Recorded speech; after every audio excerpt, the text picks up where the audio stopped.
Greetings, everyone. I thank the organizers for the opportunity to present. I shall be presenting on a step by step evaluation of a case of sudden cardiac arrest. We shall be focusing on an approach to diagnosis, a brief discussion on pathology and genetics, and an approach to the management and specific management in this case. We have a 28-year-old man who had a witnessed arrest in the form of a sudden collapse while playing football. Luckily, there was a defibrillator nearby where he was defibrillated twice. VF was noted on the device and he attained consciousness and circulation after 8 minutes of CPR. What should our next plan be? Typically, in such a situation, we want to rule out an acute coronary syndrome or the presence or absence of an electrolyte abnormality. Other possible conditions like drug toxicity, pulmonary embolism, hypoxia, sepsis, or trauma should also be ruled out. If any of these is present, then the treatment is according to the diagnosis and not according to the presentation of the disease. However, in the absence of this, we should consider a structural or inherited disease evaluation. We have to build the history. Just like our patient had history of playing football, that is exercise, we should also look for history of fever, sleep, any other stress conditions, swimming, being startled by say something like a clock, or use of recreational drug at the time of the index event.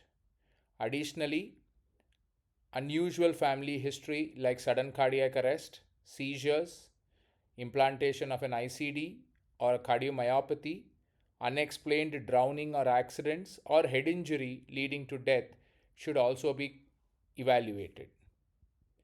In our patient, there was no sudden family history of sudden cardiac arrest. Triggers are important because if it's happening during exercise, it's usually CPVT. If it is happening during swimming, LQT1.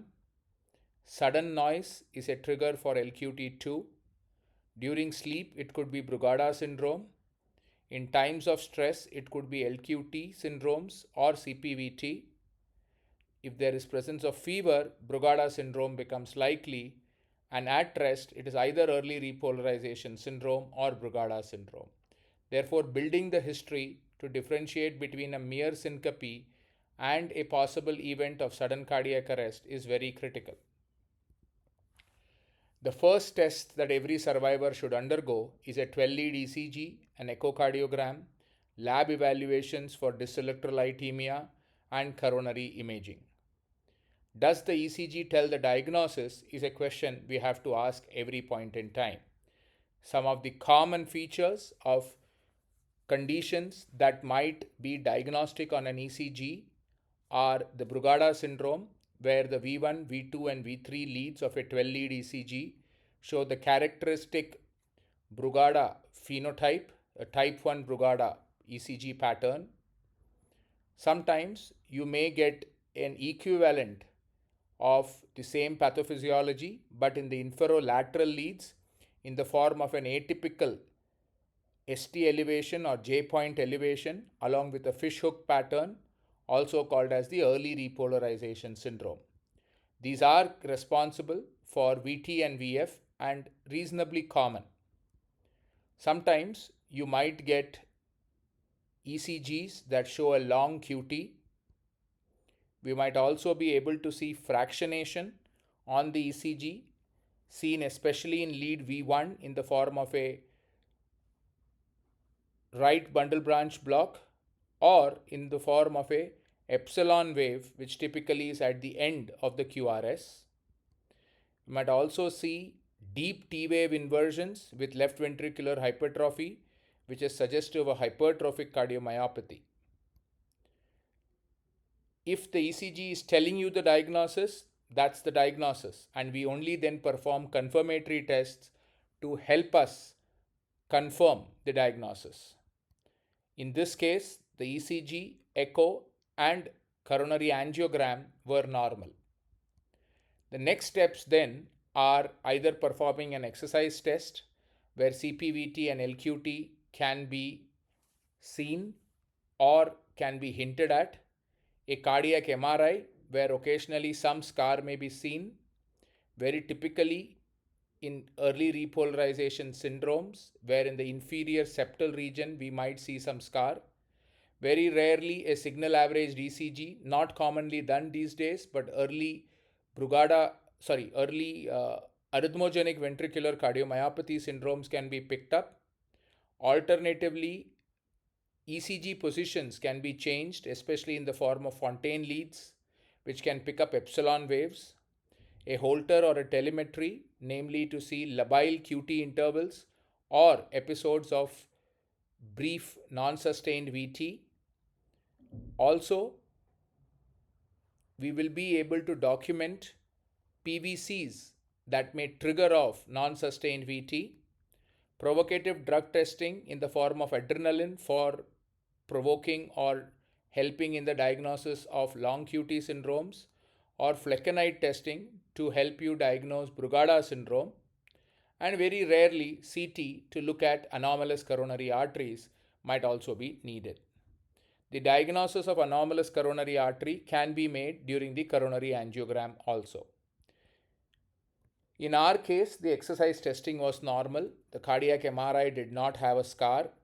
The telemetry was normal, but the provocative drug testing with flecainide was positive. The ECG at this time showed this typical saddleback pattern in lead V1, suggesting the presence or possibility of Brugada syndrome. This is the blown up version of that ECG showing you the characteristic ECG finding.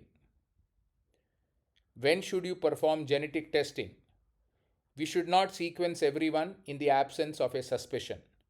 When there is a clinical suspicion supported by a phenotype, targeted genetics need to be performed, followed by cascade screening in the family. In the family, the survivor is only half the story.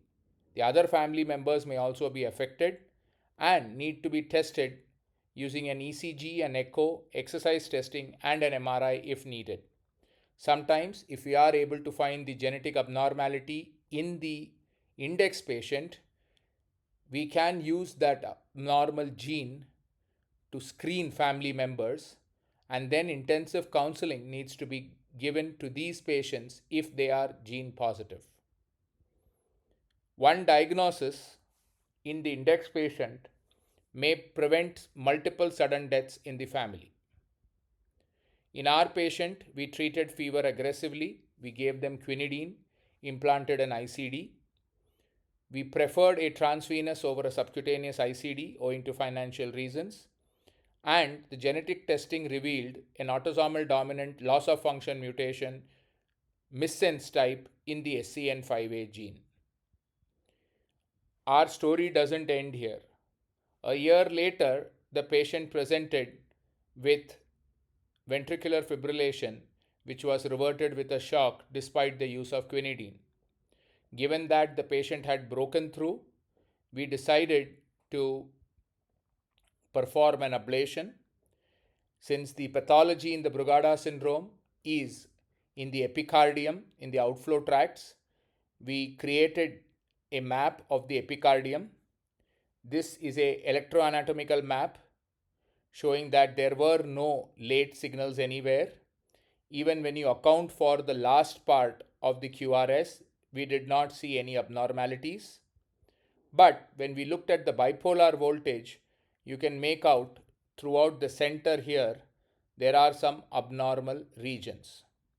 We decided to target these regions based on the abnormal potentials found at this location, which are also towards the end of the QRS. Ablating this area in the form of these red dots, and then we took an ECG.